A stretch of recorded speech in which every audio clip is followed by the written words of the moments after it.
What's up, everyone? It's Andrea. Today, we share some secrets of our podcast. You can't judge a book by its cover, and we ask the question, does it get any better than this? Stay tuned.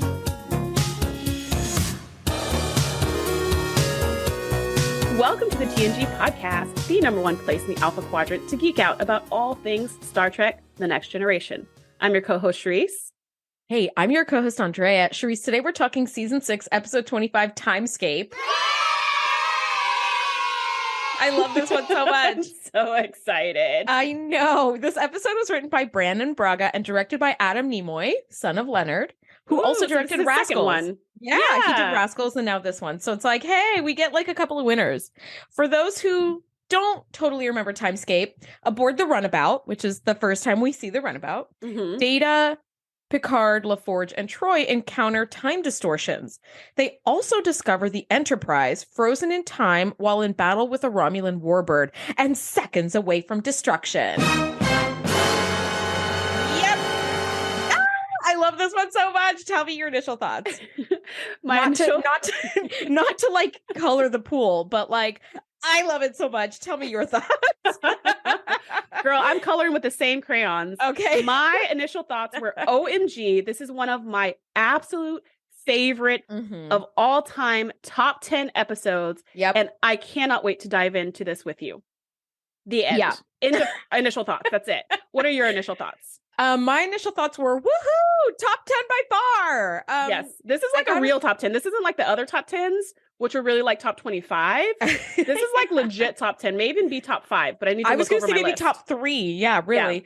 Yeah. I think this is the episode that I rewatch the most. I agree. Deja Q is my favorite episode, but I don't watch it that often because I feel like it would lose its specialness if that's even a concept. So like this is one that I watch because I'm like, 1, it's a banger. It hits every single time.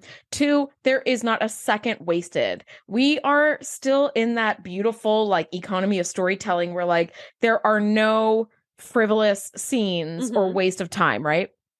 Fun little trivia, and this is not about TNG, but it is about our podcast. So listeners, we landed on the TNG podcast, but we actually at first were like throwing around a whole bunch of names that we could name our podcast. And our first thought was the Runabout. But we were like, I mean, it shows up for the first time at TNG, but then it like ends up becoming a bigger thing, I think, in like DS9 or Voyager. I don't know if Runabout ever shows up again, honestly, but what happened was we came up with this amazing name of the Runabout, and then I Googled it, and there was another Star Trek TNG podcast called The Runabout. And I was like, oh man, let's call it something else. How about Women at Warp? Oh, there's a podcast called Women at Warp. That's okay. That's okay. How about The Ready Room? Okay, there's a huge show called The Ready Room. All right. We went through about 50 or 60 names before we landed on the TNG podcast. Yeah. And then we were like, well, it tells people what we're about. It's super clear. And it's amazing. It's not super sexy, though. I mean, I feel like the Runabout is pretty sexy. But anyway, so we did not. Yeah. Welcome to today's episode of the Runabout. Sounds kind of cool. Damn whoever beat us to it. Anyway. Yeah, no, I love this episode so much. It's just it's a huge fan favorite as well. This is a really, really cool one. And it messes with like the time thing, you know, and then you've got these like different time distortions that are like bubbles where time is passing at different rates. Like it's just such a cool concept. I really, really dig it. And it's a great lesson in like not judging by its cover. Yes, like by first instinct, because when you first see the Enterprise, I'm jumping it a little bit, it looks like one thing, but it turns out to be something very different. And that's like, all throughout the episode. It looks like one thing and it's really another. And I think that's what makes this episode so delicious for me is the mystery aspect of it. But the way that it's a mystery where you think you've got it figured out and you don't. And that is so refreshing in television for you to be tricked. And like pleasantly tricked. And you're like, oh, that's what it was. Like, and then it makes you feel smart when you figure it out, but you didn't really figure it out. They just told you the answer. It hits those notes. So let's dive right in because this episode, yes, more of it, please. I'll probably watch it right after we talk about it. This podcast episode is either going to be 15 action-packed minutes or 4 hours, and there is no middle ground, okay? No, so go ahead and get your snacks, because we all know it's not going to be 15 minutes. So the episode starts out with Riker in sickbay, and he's got this huge, deep gash over his face. And Beverly's giving him the riot act about, like, you keep playing all these dangerous games in the holodeck. When are you going to learn? Because typically that is when he comes to sick bay. That's why he comes. He was playing some calisthenics program with Worf or some crazy thing. Mm-hmm. So anyways, turns out it's not from any of those fun things. It's actually from Spot. And I'm not sure, but I think this might be our first time where we find out that Spot is a terror and that he hates absolutely everyone except for Data. And later we come to find Barclay. It's either the first time or the second time we discover this, but Spot hates everybody. This cat hates everybody. Sounds like a cat to me, to be honest. Can you tell I'm a dog person? Like, cats are just curious murder machines. That's all they are. Like, well, and they're fluffy. You know, there's other things. Okay, so they're fluffy, curious murder machines. Excuse me. Don't breathe wrong around them. They will murder you in your sleep. And they're going to tell you had it coming. I'm just saying. Sorry, cat people. Anyway. I have pets, so I have no comment on this entire conversation. I'm sure your cat must be lovely, but Spot is a terror. That's correct. Spot's a terror. Spot is a terror. So anyways, that's just like a cute little fun thing that comes back again and again in other episodes. Worf picks up a distress call and so calls, Riker over to the bridge, and they discover that with this Romulan ship, like something has gone terribly, terribly wrong. They are on the brink. Life support is failing. The ship is going down. And Worf's his immediate statement was, this could be a trick, which we all know it could be. They're super shady. Like, you can't always trust them. They're not always 100% like with what it appears to be. Yeah. But, it's Starfleet. Now, while the Romulans might have seen a Starfleet ship and been like, psh, sucks to be you. Yeah. Starfleet can't do stuff like that. They have to be like, well, if you're in danger, we're going to help you, even if you're a quote unquote enemy. Yeah. So Riker's like, all right, when are we going to rendezvous with the captain? And Worf says we have 13 hours before our rendezvous. So now we know that the captain's not on the ship. And then he's like, all right, fine. Like, let's go check it out. So that's the last thing we hear about what's going on with them. And you kind of, honestly, I forgot all about them over the next like 5 or 10 minutes, because what happens on the runabout on this amazing shuttle, I could live in this shuttle. What happens on the shuttle? The runabout is so freaking cool. Oh my gosh. It's so distracting that I totally forgot about this distress call until right now reading my notes. I forgot that happened because I was so into like, what is going on? Yeah. So the runabout, can we just talk about the ship and how different it is from the ship that Picard and Wesley took to wherever they took back in season 1? To Starfleet, yeah. Starfleet Academy for a test or whatever. I think it was season 2, because Picard was going for a heart procedure. That's when he shared his little sandwich with Wesley, and Wesley was going for the test. So yes, they didn't even have space for that platter of sandwiches. They had no place to put it. It was on Picard's lap. They had to put it back on the replicator for it to disappear, because there was no place to put 4 little freaking tea sandwiches. The runabout is this amazing thing. It's a long-range shuttle that has warp capability. It has like a centralized living quarter, and it looks like bunks, kind of like train bunks or like the Japanese hotel style bunks, that it's just enough space for you to crawl into bed and kind of shut the little flap.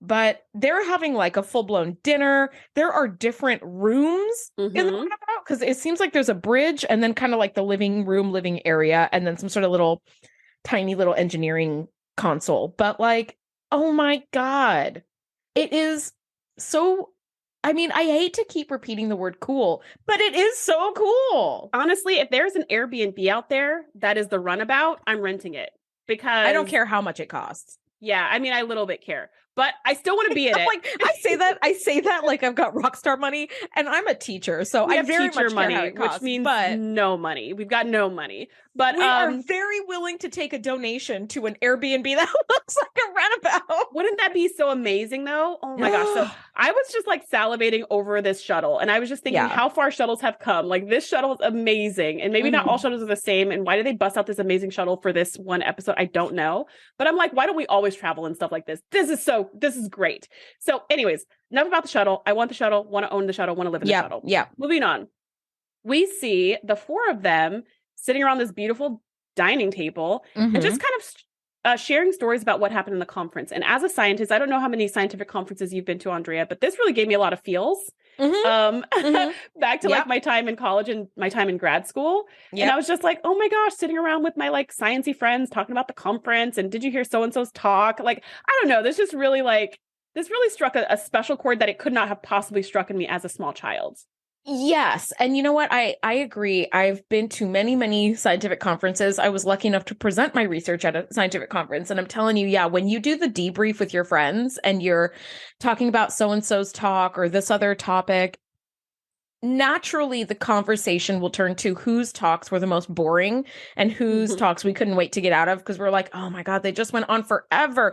And then, you always have like, but then this one's like, wow, this was so cool, right? So that, I totally know what you mean. That was so fun. I love that we've been talking for 15 minutes and we're at like minute 2 of the episode. So good. I think it's worth it. So they're talking, and this scene I love when Troy does this accent for this scientist. Yes. He does the whole like retelling of this scientist, inviting her to help him study mating rituals because he's an expert, and just the whole thing in interspecies mating. Yeah. Yeah. The whole conversation was so funny to me, and everyone's laughing. And Data's like, counselor, did you assist him? And she's like, absolutely not. And he's like, okay. Like, he's not sure why she didn't. Like, what was the problem here? Which made it even funnier. Yeah.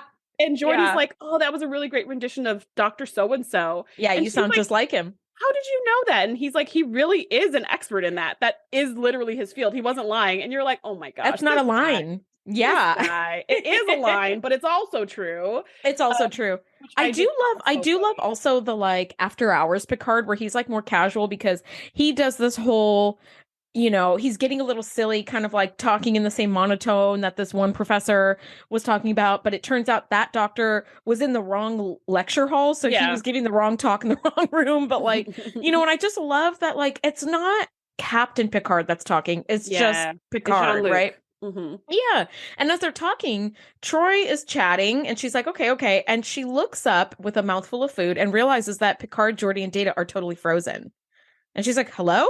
And I think one of them was in the middle of a sentence. Yes. Picard was in the middle of talking. So his mouth was like, while he was frozen. And they were like sipping tea or eating or whatever the others were. And so when the sound stopped, Troy looks up and they are frozen, like in totally mid-stride. And it's like, what?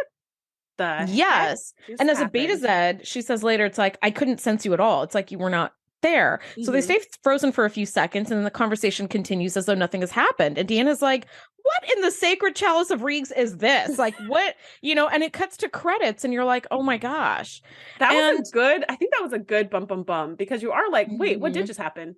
It's not as stressful as some of our other cliffhangers have been, but it is very curious. You're like, what? Did we just imagine that? What happened? Right. Like, is Deanna hallucinating? Are they actually frozen? Now we come back from credits and Geordi is running a tricorder scan to see if there's some clue as to their freezing like that. And again, Starfleet, thank you for being a friend. Because Deanna says that they all froze, and God damn it, they're like, okay, let's start running a level 1 diagnostic. And I'm like, why can't life be more like this? Yeah. Okay. Why can't we be like, hey, I got a bad feeling about XYZ. And everybody's like, okay, got it. We're on it and we're going to figure it out. Yep. Good call. We're not going down that dark alley. I think you're right. I think so. They scan they scan, Geordi's scanning the people, the humans, getting all the biofeedback, Data scanning the ship, the whole shuttle from front to back. Like, they are going to figure out what just happened. And you're right. It's like, it's really, really cool to see. Yeah. And Data's like, well, my internal chronometer and the ship's computer are perfectly synchronized. So Geordi suggests his favorite thing ever, which is running a ship-wide diagnostic. So off he goes to do that. And as they do that, I love that Picard kind of has this role reversal with Deanna, where he sits her down and he basically plays the counselor. And he's like, tell me what you're sensing, tell me what you're feeling, and tell me how that's different from what you were sensing and feeling like when we were frozen. And she's like, okay, well, and she's in the middle of relating to Picard. Did you see her do her tapping that she taught to Barclay? She did the little like behind the ear tapping, and she's like, maybe I'm just tired. I mean, the conference was long and boring, and a bunch of people did come on to me because I am super hot. So maybe I just need to like crawl into my little bunk and shut the shutter and just, get some sleep. And she's in the middle of this conversation, and suddenly Picard's hand is waving right in like 3 inches in front of her face. And she's like, and Geordi and Data are back and they're scanning her. And she was frozen for 3 minutes and 11 seconds. So it's like, holy crap. Which is it's like great that happened, because they already believed her. They were already scanning everything. They already believed that she saw what she saw. But then for her to be the one that freezes, now you're like, ooh, the plot thickens, because now it's not just the 3 of them and she's outside of time or something. Yeah. Something is going on that is affecting everyone. Yes. And now they have proof of it. I love it. I love that too, because there's always that moment in a movie when someone sees something, they try telling the friend group, and the friend group is like, sure. And that person's like, I swear it really happened, right? So now this is exactly what she needed to have happen. She froze. They all saw it. So yeah, Geordi scans her and reveals that she's only aged 20 minutes in the last 23 minutes. So for those 3 minutes and 11 seconds, time just seemed to not exist for her, which is like, whoa, we're crazy. 5 minutes into the episode and the plot is already thickening. Like, this is so cool and so strange. Yeah. And so they're like, okay, you know what? Let's get to the rendezvous point. Let's get back to the Enterprise. Something weird's going on. We will figure it out. So they're speeding off to the rendezvous point when suddenly the starboard nacelle cuts out and the ship starts careening, which how do you even do that in space? I know. It just started spinning out. It just starts totally spinning out. And then they kind of like steady it and they, counteract whatever and do an all stop. And they're like, what the heck just happened? And as they're scanning, they find out that the nacelles on that ship have like the fuels basically run out because that part of the ship has been operating for 47 straight days. And they're like, that's impossible. It was like 10 seconds. Mm-hmm. And they're like, no, it's run out of fuel. Like it's run its course, which is actually good to know that the runabout can last for about 50 days. Like, holy moly, that's amazing. Like going full speed. 47 continuous days. It was like, what? That's freaking amazing. So that's enough time for you to get to somebody's star system, to get to somebody's planet. You have enough gas to get there. Yeah. Unlike my little electric car. See, this is why I need the shuttle. See, your car will run out after 47 continuous minutes of use, okay? Continuous minutes. And it's like beep, beep, beep, beep, beep, beep, beep, beep. You're like, okay, all right, let's pull it over. So then they're like, okay, there is something really fishy going on. Mm-hmm. So they stop the whole shuttle. They just stop and they just start scanning everything because something weird's going on. Picard's like, I'll go check out XYZ. He goes back into the dining room and he sees that the fruit on the table is like a little bit rotten. Yeah, it's like moldy. Yeah, and that fruit was just fresh and delicious like 5 minutes ago. Mm-hmm. So he's like, what the heck? Because at first he was kind of typing at a panel and then he looked over and he saw it and he's like, huh? So he goes over to reach to touch the fruit. Mm-hmm. And he screams in pain. And when he pulls his hand back, his nails are like super long. And his nails have aged by months or something. I don't even know. And everybody runs in. They're like, what happened? And he's holding his hand in pain. And he's like, and his hand is like shaking. Yeah. And he's like, the pain's going away now. It's going away. And then when they look back down at the fruit, because he's like, I reach for the fruit. When you look back, the whole bowl is just mush. So it's just totally turned into compost. Yes. Now, Data's tricorder reveals that time is moving at 50 times faster than normal in that space. And when Deanna scans Picard's hand, his cells are metabolizing like 50 times faster than normal, which is why his nails are so long and all that stuff. Which I was like, okay, so the warp nacelle has been going for like 50 days straight. This bowl is decomposing at 50 times the normal speed of time. Like, what is going on? By the way, I caught a little blooper in this episode where I was like, wait a second. When Picard first walks into the room and walks to that panel, there is a shot of the table with the moldy fruit. It's not the all the way broken down compost fruit, but the fruit is moldy. Oh, that's right. But as Picard is walking to the panel, he already has the long nails. Oh. I caught that as a blooper. I was like, he tried to have it kind of hidden. So they must have filmed it after they put the long nails on him or whatever. But I was like, I got you. That's only because I knew what to look for. So he's typing away with one hand and it's the other hand that's got the long nails. And I was like, that's like a little continuity error. But I was like, that's kind of cool. That's probably exactly what happened is that they did that. And they were like, you know what? Let's get another shot of you just like typing something instead of you walk in and see the bowl. Let's have you notice the bowl. That's probably exactly what happened. And then it was like, but my hands, you can figure that out. You're an actor. And he did. Just put your hand in your pocket. Oh, wait, we don't have pockets. Oh, no pockets. No pockets. So it turns out that there's this temporal distortion that's where the table is.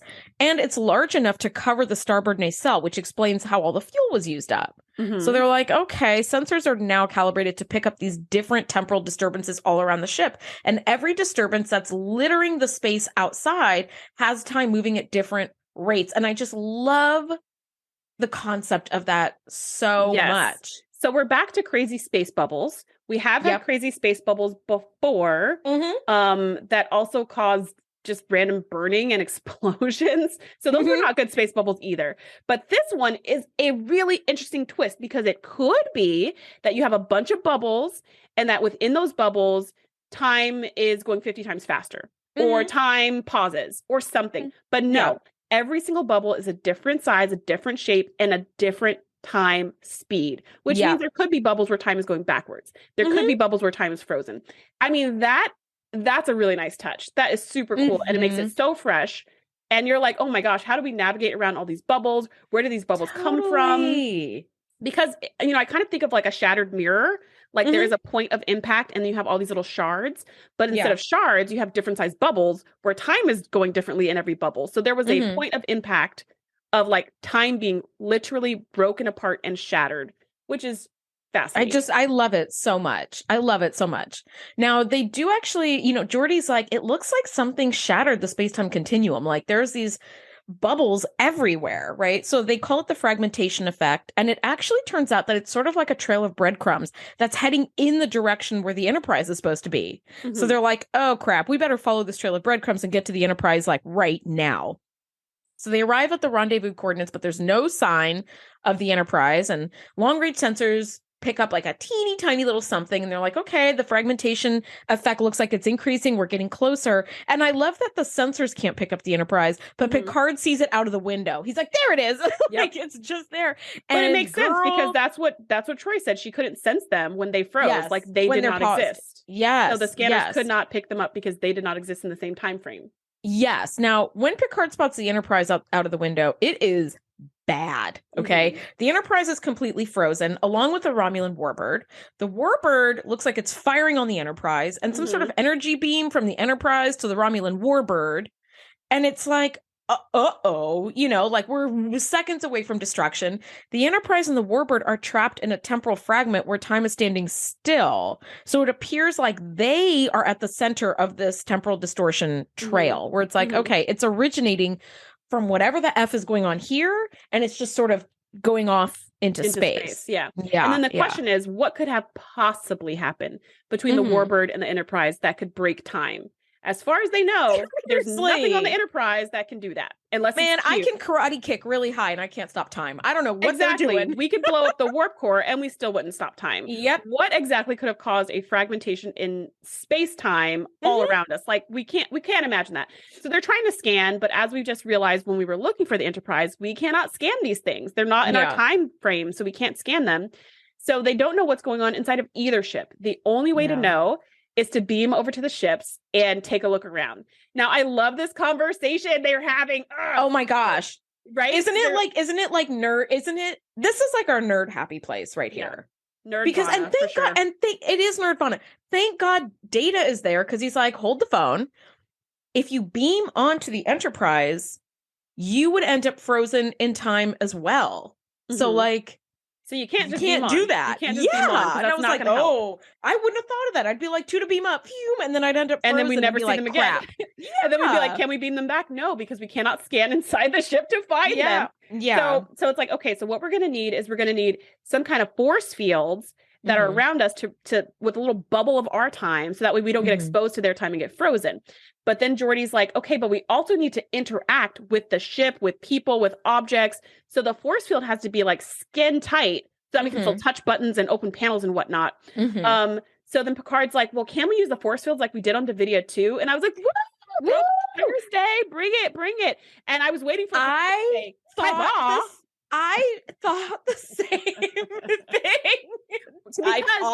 Because he goes, Davidia 2, by the way, it's a great little callback to Time's Arrow, where those soul-consuming aliens were traveling back to 19th century San Francisco to harvest the humans. And I was like, hell yeah, I love a throwback. I love a callback to an earlier episode. Yeah, but even better, because in that episode, they needed to make a little, force-filled bubble so that they could exist in these different time frames. And then they were like, and then Geordi said, but we don't have a phase discriminator that's delicate enough. And then Data says, yes, we do, because I have a type R phase discriminator. And Picard's like, type R. And then he's like, I can do it. And so but how does he really say it, though? Type R. It's so great. It's my favorite line by Picard ever. And then above all the speeches he ever gives, it's that line. And so that kind of literally blows up in their face and they lose Data. And so then Geordi has to make another one that is not as sensitive as Data's, but it works. And so he was able to encapsulate a whole away team in the bubble to get back to like 1880s San Francisco or whatever. But here, when they're talking, and he's like, can we, Picard's like, can we just use something like we did for Davidia 2? And Geordi's like, yeah, but we need a really sensitive phase discriminator. I was like, man, why don't you look up your schematics in the freaking records? You already built this thing. You built this thing already. You're just making it smaller. But I mean, can you blame Geordi? He has had to like eke them out of 1,000,001 tight situations. He's like, I can't possibly remember all of that's what the computer is for. Computer, pull up my schematics for that type R phase discriminator. That's why you have main engineering's personal log, where he talks it all out, and then he just goes back and listens to his log, and he's like, that's right, I remember. That's what it was. But this one is actually different because they apparently there are arm bands that act as emergency transporters. I would like one of those as well. Yes, thank you. So then Geordi's like, Geordi and Data are like, okay, we can reconfigure these arm bands so that they create a force field around us that's skin tight. And so in that case, we do need to kind of like do a different phase discriminator for what we used before, because that was hooked up to like a tricorder. And it was a big bubble for a big group of people, but you couldn't interact with anything. So I was like, okay, I'll let that slide. That we already had this whole conversation, but I'll let it slide because this is a totally different application of that technology. I'm gonna go ahead and argue in favor of this. Here's why. Because it's the 24th century. Technology moves so fast. Between season 4 and season 6, they have made 60,000 years worth of advancements. So they're like, oh yeah, that from 2 years ago? Ha ha ha, dinosaur material. Like, we are way ahead of them. It's like, okay. What I will say is this. I think that this is a very elegant solution. Yeah. Not just for the story, but also for the practicalities of filming this. All the actors had to do was just wear a little simple armband and go about their business. It's with like, an invisible force field. So we don't even need to see it. You don't need to, exactly. You don't need to see it. It's so elegant because it's like, okay, if you have an armband, you're just waltzing around the Enterprise. That's why you can walk, because you have the armband. So that's why you can walk when no one else can. And you're like, got it. Simple. Cool. And if you take the armband off, you become enveloped in that time, and it's not, which ends up happening later. So, and we're like, got it. Yeah. And also the other genius thing from a storytelling perspective is that they tie the comms into their arm badge because they can't communicate. As far as they know, they won't be able to communicate with any of the ship systems when they go over there. So it's just you're right. It's really elegant. It's a really beautiful solution. Super simple. And I buy all of it. Yeah. Well done, writers. Now, Geordi very smartly, that's not a word. Geordi. Yeah, it is. Smartly? Yeah. Smartly. He very smartly. What does he smartly do? Thanks, Shereese. Geordi very smartly decides to stay behind to monitor Deanna, Picard, and Data, because when they do activate it, Deanna kind of loses her balance a little bit, and she's like, woof, because, Geordi does say, like, these force fields are basically going to be skin tight, okay? So it might cause a little dizziness or whatever. So he's like, I'm going to stay behind and monitor your vitals. Yeah, I agree. That was super smart move. Because if something goes wrong, they would all be trapped over there. I wouldn't have thought, like you said, you would have beamed over and gotten frozen. I would have beamed over with the armband with everybody. I wouldn't have thought like we should leave someone behind in case something goes wrong. I wouldn't have even thought that. And it's like, that's like emergency situation 101. Yeah. So we would both fail. Yeah. Now the team beams right onto the bridge, and they are met with this confusing and horrifying scene. There are 3 Romulans on the bridge. All of them have weapons. Riker is down, like laying on his back, and a Romulan is looming over him. There are phaser blast marks on the panels indicating some sort of phaser fire. The security team is gone. Yeah, it's like, there's what like nobody else on the bridge here? But Riker and a bunch of Romulans pushing all the buttons. Yep. And Deanna immediately is like, oh my gosh, we need to move Riker, because if we can get time going again, God knows how, but if we can get time going again, he won't be in danger. And I love that Picard is like, I'm hesitant to do anything until we get a better picture of like what exactly is going on. Once again, I was like, smart. I would fail that test right there as well. Yep. Because I'd be like, oh my gosh, let's move him. Yeah, exactly. And it's like, but I would just drag his body to the observation lounge. I'm like, nothing bad can happen there. Or maybe I would move the Romulans, like move all of them somewhere else. But the point is to the turbo lift. Yeah. Or literally anywhere else. Yeah. But the point is, to Picard's point, like we actually don't know the full story. And what he said was like, I'm hesitant to affect this time period because time is weird like that. Like you just don't know the butterfly effect it's going to have. Girl, time do be like that. Okay. Yeah. Just leave it for now. Let's figure out this whole time-shattering situation, and we'll circle back to Riker. So it's like, okay, that's fair. Well, yeah, because if time is frozen, he's not going anywhere. Like, let's first figure out what's happening, and then we can, Now, it looks like they can push buttons and get some information, which is cool. So it looks like there was a massive power surge in main engineering, and security teams were rushing to transporter room 3 and to sick bay. So it's like, okay, we've got like more happening here. We've got a lot of stuff going on. So it's interesting because they can push buttons, but the buttons don't respond. So they can't actually do anything on the ship. But there was a screen, a panel that showed all of this. And so Data happened to see it and be like, oh, okay, so here's what happened. Thank God they happened to be looking at like a, progress report of what's going on the ship at that moment. I mean, Geordi's cool and all, but I'm going to go ahead and say the MVP of TNG is the LCARS panel. And that is a lot of acronyms in one sentence. But those who know. Like, really, the LCARS panels save the day yet again. Like last week with Will and Will 2.0, and this week with giving us the schematic of what's going on. It's like, again, thank you, LCARS panels, for being a friend. This award goes to the LCARS panel. So we find out, okay, security, right? So security's been dispatched to all these places. So now we've got an even bigger mystery. And now it's kind of like, all right, we need to split up. We have 3 different areas that need some attention. We've got engineering, we've got sick bay, we've got the bridge, and whatever the heck is going on here. What's happening? Yep. And so Picard's like, hey, Geordi, just beam us over to wherever. And he's like, actually, those armbands take a ton of power. And I'm trying to use as much power as possible, I'm guessing from the runabout, to make sure they stay energized. So I don't want to beam you because that's just going to be a waste. So they're like, okay, fine, we'll take the Jeffries tubes. And then it's just like, oof, because I don't think any of those places are close together. They sure aren't. Well, the bridge is the very little top bubble of the saucer section, and main engineering is right in that. It's like in the heart. It's like in the belly of the ship. It's in the belly of the ship, right by the nacelle. And sick bay so it's is like question mark, but it's a whole different level. I know it's a different floor. Somewhere away. It's like deck 11, deck 12. Yeah, or something. It's not on deck 1. That's for damn sure.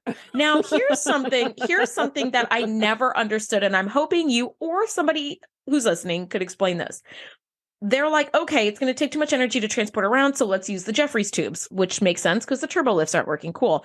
But when they open one of the hatches, they find 3 crew members climbing through the tube when time stopped. And one seems to be climbing the ladder, and 2 people seem to be holding onto the sides, question mark? I think they're pushing buttons in the walls because there's also, all those are panels too. Oh, okay. Because I was like, I never understood like what they were doing.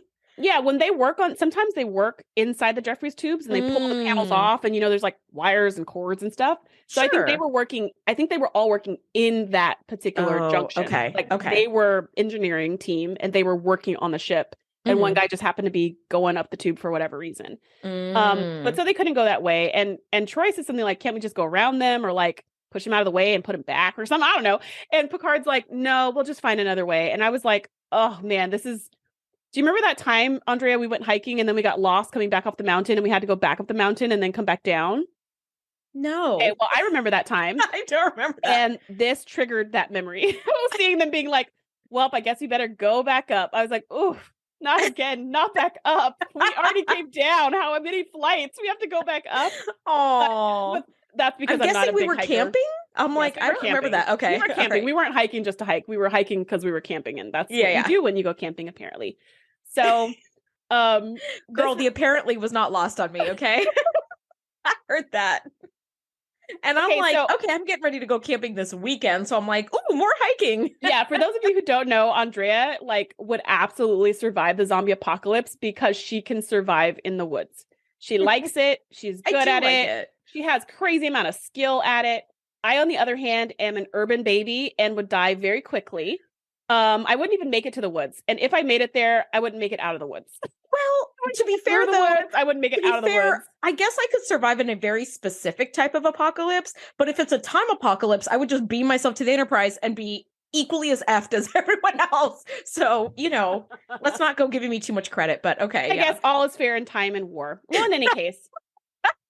They find their way around and they're kind of walking through the ship and stuff. And it just looks so cool. It's like a wax museum. The whole Enterprise is turned into a wax museum. Cool. It's freaky. It's eerie. It's beautiful. It's amazing. It's cool. They somehow made it not creepy. I think by keeping all the lights super high.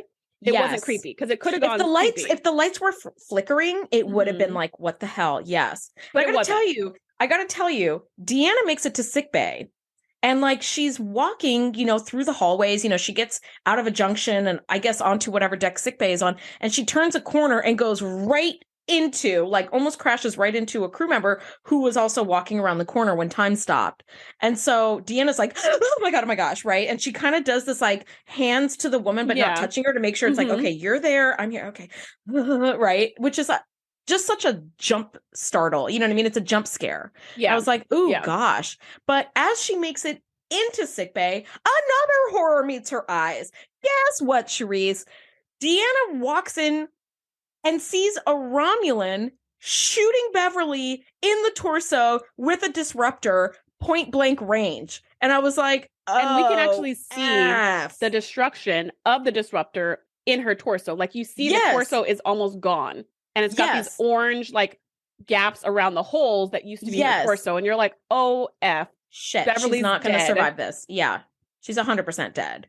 Yeah, now as Deanna gasps in horror, as you should, and runs out to inform the others, the camera pans in on a Romulan who's frozen. And the Romulan blinks and turns around and walks out. And I was like, right? Like we've got about jump scare. Mm-hmm. Oh my God. I was like, if this wasn't terrifying enough, now this is what we're contending with.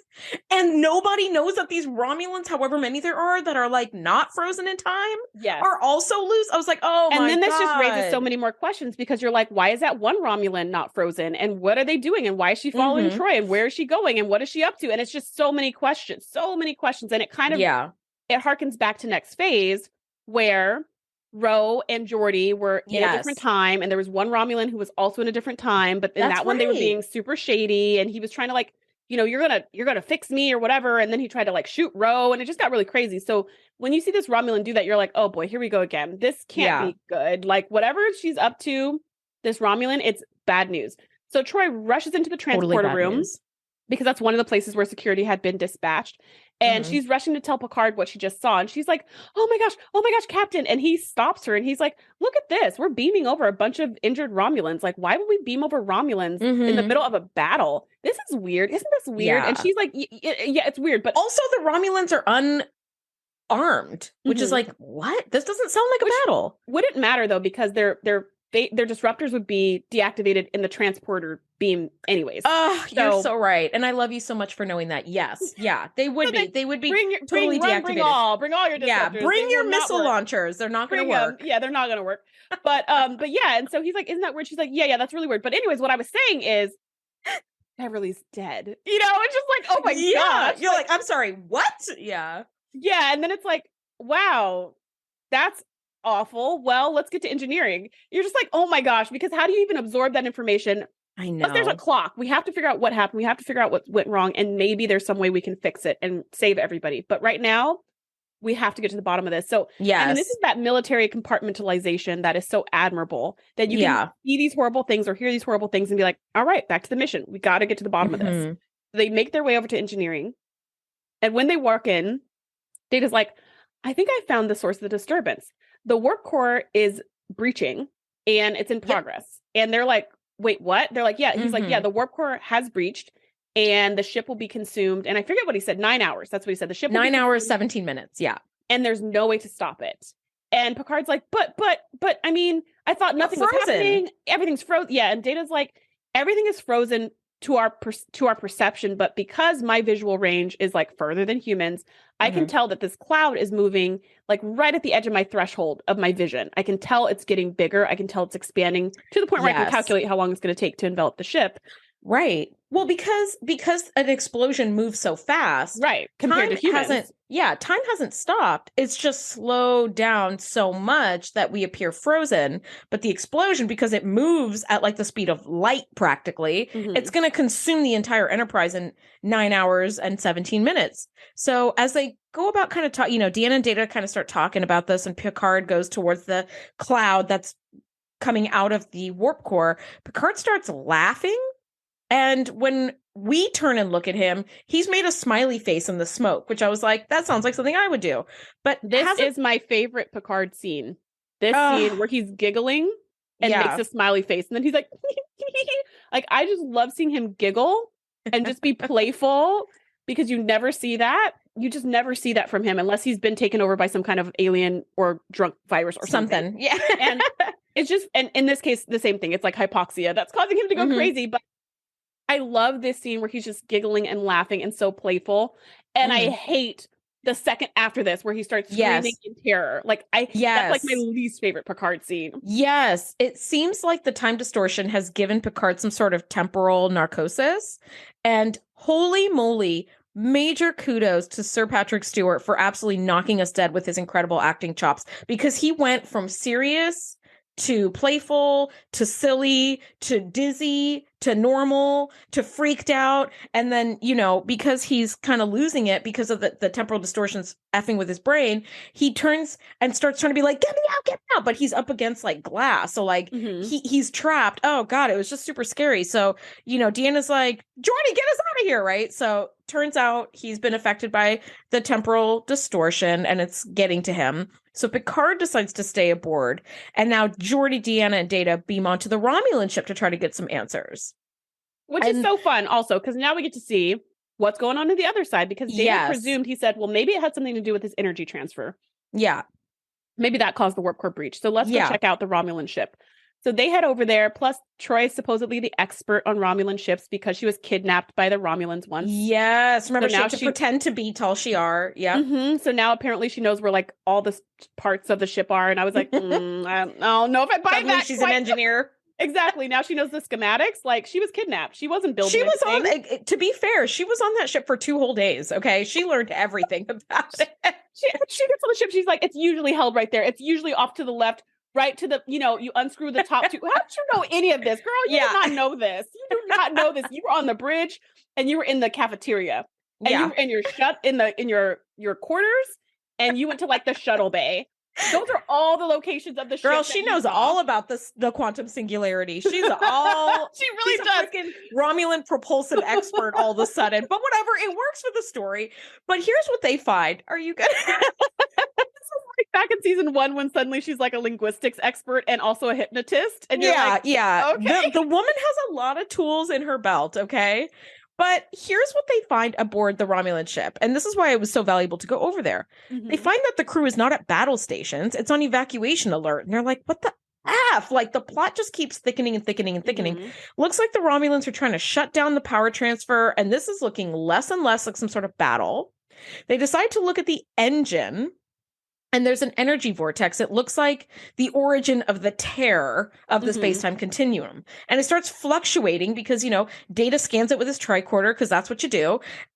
But the tricorder seems to have triggered like another temporal fluctuation. Activated it or something. Yeah. Now, the Romulans are running around trying to do their jobs. And one Romulan runs around the corner and sees Deanna, Troy, and Data. Like, we can see from his perspective, he's like, oh my God, right? Now, Picard aboard the runabout sees the Enterprise explode, and then it like reforms aboard the Romulan warbird. Time is running backwards. So it's like, wait, what is going on? Because this energy transfer blew up the Enterprise, and then it's just like a shower of sparks. Suddenly it reforms. It's the Enterprise again. How many times can a group of people die and come back? I'm serious. Between this and that temporal loop they were stuck in. That temporal loop thing was a rough one. Like, that was the head scratcher. So apparently at least 18 times they can do it and be fine. Potentially more. So time ran forward for a few seconds, and then it ran backwards back to where it was when they first started. So they're all like, oh my gosh, like what's going on? And, you know, and Troy's letting them know that the power source of a Romulan ship is a quantum singularity. It's an artificial black hole. So once it's turned on, it can't be turned off. It's an everlasting source of power. Which sounds like a nuclear reactor. Like once it's turned on, it doesn't shut down anymore. Yeah. Again, that's like just so mind blowing. I was just like, it's really cool. But something's malfunctioning. There's some weird bluey thing inside of it. And we just noticed like, okay, the scanning from the tricorder activated this. So Data's like, let's not do that anymore. Let's go ahead and definitely not do that. And so Geordi's like, okay, let me go look at their panel and see let me see what else I can find, what else might be showing up on their panels. Because again, we can push the buttons, but nothing's going to happen. So let me see what their panel says. Which also, I love that everybody aboard the Enterprise can freaking read Romulan. I was like, oh, okay. Well, you notice all the Romulans could fly the Enterprise.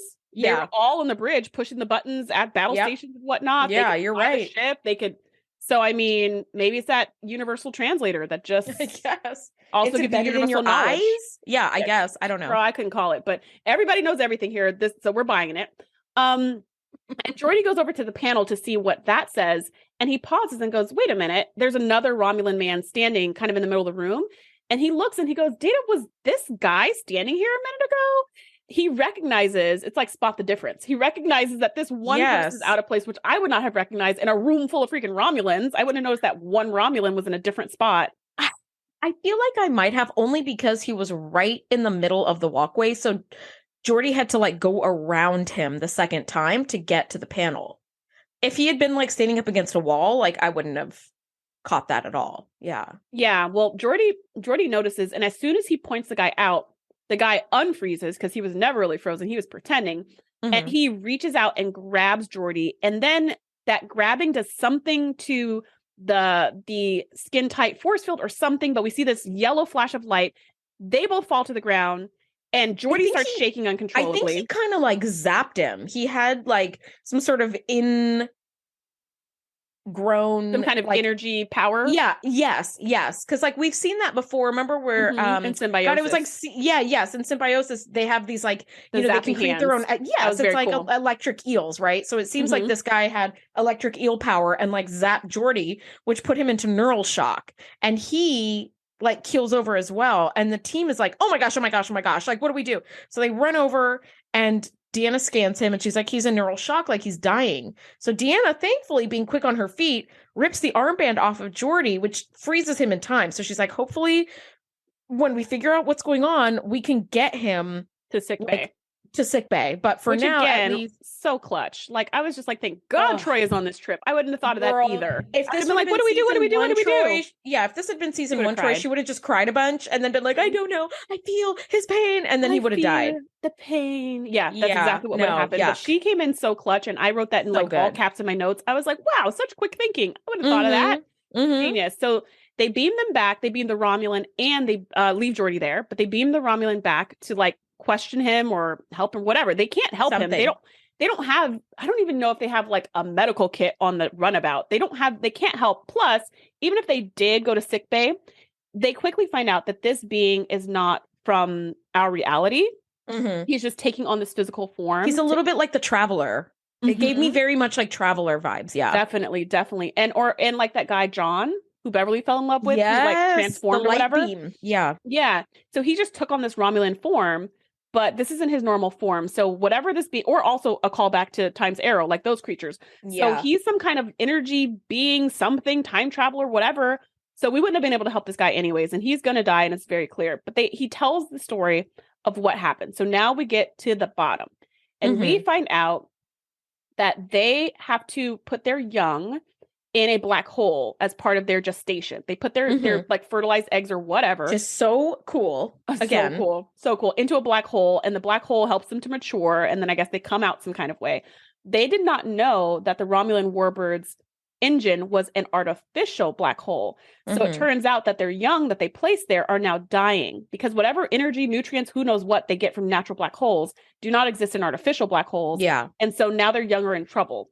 So they're the ones who came, they heard their young's cries or who knows what. They're the ones who came to try to rescue them. And in doing so, they caused time to freeze.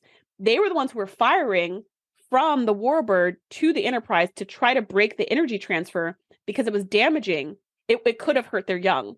So now we get to okay, time broke because of these beings. And their young are extrinsically tied to the engine. So all this power transfer and all this stuff is connected to time and time distortions. And you're okay, I still don't totally get it, but that's more than enough explanation for me. That's enough for Star Trek. Yeah. It's more than enough. I'm that clears it all up.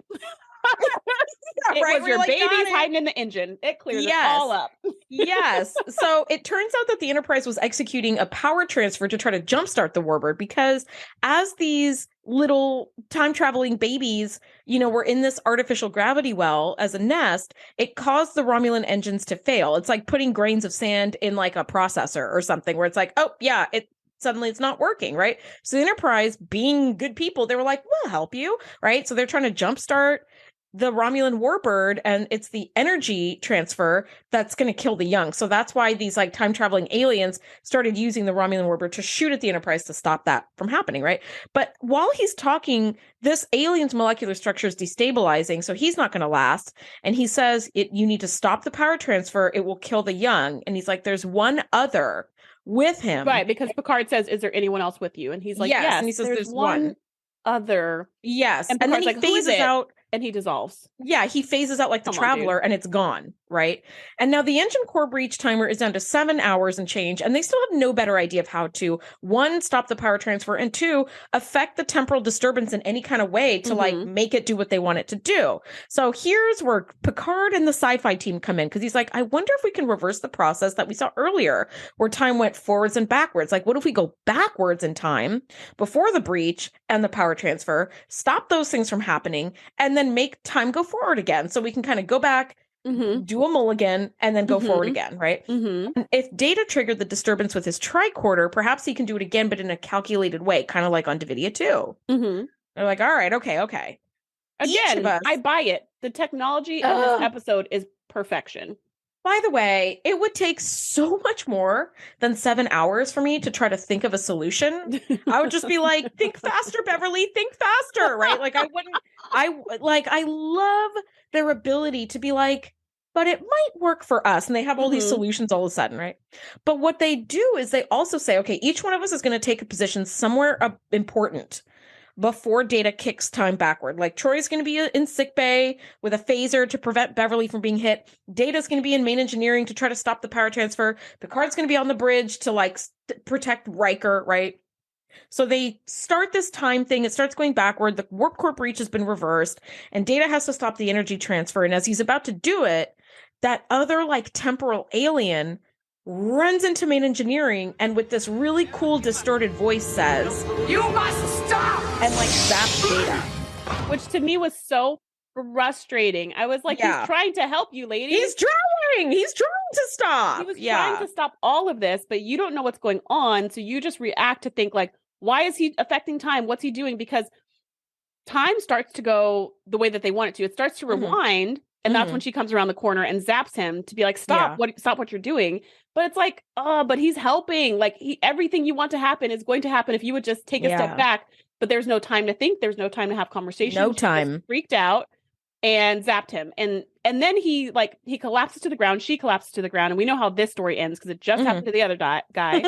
And in that moment, the ensign or whatever, I don't even know his rank, but he pushes the button for the power transfer. And Data kind of wakes up and he's like, do not push the button. Do not transfer the power. And he's like, oh, sorry, sir. I already did. Like that. And there's no way to stop it. That brief moment where she zapped him was the moment, the only moment to stop that energy transfer from happening and stop all of this from happening. And it was like, no, I know. And it's like, and also, what do you mean there's no way to stop a power transfer? Do you just have to keep it going forever then? This isn't a quantum singularity. This isn't a nuclear reaction. It's a freaking power transfer. Like, just turn it off. He did kind of explain that. He said, I forget what exactly he said, but the gist of it was the way this power transfer worked is that they built up a bunch of energy and then they released the energy. So the power transfer was a release. So he said something like, we've already built up blah, blah, blah, and we just like released it.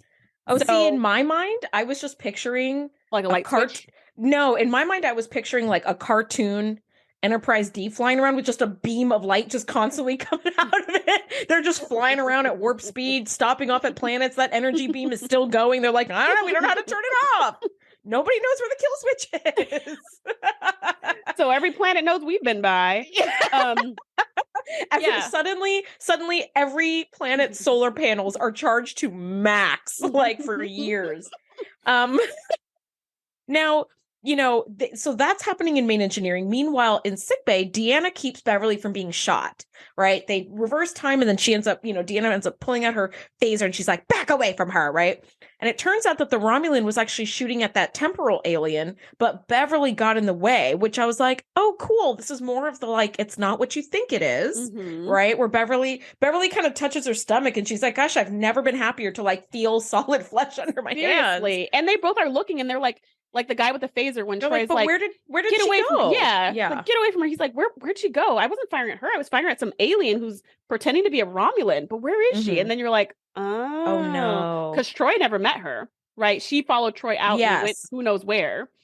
So you're like, yes, what's going on? So I love this. This is the unwinding of everything we thought and what's really going on. On the bridge, Picard grabs, Picard's like, watch out or whatever. And we see the guys just helping Riker up. Like Riker stumbled and fell. And this guy's just helping him up. He's not. Yeah, the Romulan who was looming over was actually like leaning over to give him a hand to pull him up. So it's like, okay, again, it's not what we thought. Now, Riker does realize, he's like, sir, what are you doing here? Because they were still like 13 hours away from rendezvousing with Picard, and suddenly Picard's on the bridge. And Picard basically does the whole like, no time, and tells Riker that they need to beam Geordi to sickbay like 5 minutes ago, right? So Data can't stop the energy transfer. So he immediately, at data speed, puts a level 3 containment field around the warp core to protect the ship from its explosion. Now, I don't know that much about technology, but honey, I do know that a level 3 containment field can't even contain spot, never mind a core breach. I was like, level 3? Should we try level 10? And even like, level 10 can't contain a warp core breach. Like 10 plus maybe, or whatever the highest level is. I was like, 3? Okay. Roka Danar will just like parkour over a level 3 containment field. A level 10 containment field cannot contain the Borg. So like I don't think you think can 3 contain a warp core breach. Like I feel like if they did something where it was like, because in my mind a breach is like a crack in the actual warp core. So if it was something more where like you reinforce that part, or you like put a fat chunk of steel and weld it to that section, or I don't know.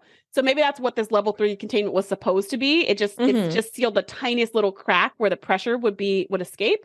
But yeah, I agree. A level 3 couldn't hold spot. It doesn't really track that the warp core. But you know what? Okay, like you tried something, but Picard thinks fast. Again, this is team think fast, and remotely flies the runabout into the energy stream, causing the runabout to explode, which is a waste of a perfectly good runabout, but it stops the energy stream. That's why we never see the runabout again. It destroyed it. Yes. So the energy stream is at least disrupted. R.I.P. runabout. And like that kind of fixed everything. The core breach has been prevented. The alien has vanished into their own time or something. And the Romulan ship has vanished as well, which I was like, hold on. All the Romulan crewmen disappear from the Enterprise. Well, no, that's not actually right? So because we get a little bit of a captain's log where they're like, okay, the evacuated crew of the Romulan ship, and they're on their way to the neutral zone to bring them home. So they say that the Warbird disappeared into its own time. And I was like, what the heck? No, like that. Yeah. So that doesn't work because in that scene, we see all the Romulans disappear from the bridge. But what we don't see is all the damage to the bridge does not go away. All the phaser fire and burns and stuff are still there. So you're like, well, did it happen or did it not? You guys got to pick a lane. The Warbird disappears and all the Romulans go back to their ship. But then he says, we evacuated them, which makes it seem like their engine still went down and they still needed help. Just the time distortion part didn't happen. Okay. But the engine going down still happened. Okay. Because I thought they said the Romulan ship has vanished. So I was like, it did because it cloaked. Oh. But like, why did it cloak? But it's the same question. It's still the same question. It should have still been there. Because the way that I took it in was like the temporally like erased everything. Displaced. Well, the temporally displaced aliens like vanished back to their own time, and the Romulan ship has vanished to its own time. And I was like, but what time did it come from then? Right? Like, were there different time continue? I was like, huh? Okay. Yeah. So so basically, but still, it doesn't quite make sense, this part, because what should have happened is either none of this happened then, and we just all go on our merry way, which means all of our minds should be erased. We shouldn't remember what happened because none of this happened. Right. Or we say, okay, the only thing, which is I think the way they were going, the only thing that has changed is that time distortion doesn't happen and the warp core doesn't breach. because the warp core breaching with the power transfer is what made time stop or whatever. Yeah. So we're going to say everything else happened. The Warbird engines went down. We don't know why. Yeah. We did the power transfer, but now we stopped the power transfer. So the only thing that didn't happen was the time distortions. And we're guessing alien time travelers got their babies out and we're all good. Yeah. But the ship shouldn't have disappeared. The Romulans shouldn't have disappeared. Or if they disappeared, you shouldn't still have scorch marks all over the ship. Like, it either happened or it didn't. So, well, see, that's the thing too, where it's like, if this is, to be honest though, if this is the biggest bone that we could pick with this episode, it's a very small bone. Like, it's such a great episode. On the bridge, it's just a very confusing end at the end because you're like, wait, because I was like, so wait, do they remember what happened? Oh, they do. How do they remember what happened? And I was like, oh, maybe it never happened. And then when he said, the survivors, we've taken them to the neutral zone, I was like, wait, so wait, that still happened? Yeah. Well, so on the bridge, Riker looks at Picard and he's like, Captain? And Picard says, it's going to take a little time to explain everything. And I was like, oh, that's kind of cute because it's this whole play on like time has been a really, big problem. Yeah, because earlier Geordi had said, just going back quite a bit, when he made those armbands, he said it's going to take a lot of time, which is what he said into video too. And Picard was like, well, that's okay, because we've got all the time in the world. As much time as you got lots of time. Don't worry. At the end now, so all is well that ends well. Riker comes to visit Data. He pops his head in slowly and goes, where's that cat of yours? Which is exactly what I would say. I'd be like, computer level 3 containment field around Data's quarters also. So he came by to give Data some. Give me one of those armbands. Yeah. He comes by to give Data his personnel assignment pad for Data to like double check the facts and stuff. And Riker asks him what he's doing because Data is studying how humans perceive the passage of time. And he's got a little kettle and he's boiling some water. And Data is kind of testing out this like the idea of like a watched pot never boils. He's like, but it is like, it's 51.7 seconds. No matter how many times I boil this, it always takes the same amount of time. And Riker's like, okay, turn off your internal chronometer. Like humans don't have them. Like turn it off and see what happens. Like time is pretty relative to us. 5 minutes doing something you really love goes by much faster than 5 minutes doing something you really hate. And as Riker leaves, we can tell you that is true. That is scientifically true. That is so correct, right? Riker leaves and tells Data like, don't be late for your shift, kind of makes a little joke. So in the meantime, Data's turned off his internal chronometer. And as Data's kind of pondering what Riker has said, suddenly the pot starts whistling. And I was like, what a cute little like ending to that. Yeah. And that also comes up again in the episode that you are going to hate where Data has a dream. It's because he turns off his internal chronometer like at night or whatever, just to see what that feels like. Which is just really, really cool. Like I don't super love these kind of endings, these kind of like freeze frame, cheesy laugh endings. So I didn't like love it, but I did like that it was relevant to what we were talking about in the episode. Yeah. And usually that's what it is. Like, I know that you love the Data episodes where he's kind of exploring humanity. And this is a great one for him to explore because here he was like outside of the problem and witnessed this happening. And so, of course, Data is always on the quest to like learn more about humanity. And so this is a great way for him to be like, okay, well, the crisis has been averted, but like now I have this new thing that I can explore and wonder about. And Riker was perfect about that. He's like, dude, we don't have internal chronometers. Like, just turn it off. And like before you know it, the pot boils and you're like, there it is. It was kind of cute. So what are your final thoughts on this episode? I feel like I don't have to be a mind reader to know, but give it to us. What's your final thought on this? So this for me is a perfect episode. It just really is. You don't get a lot of character development in it.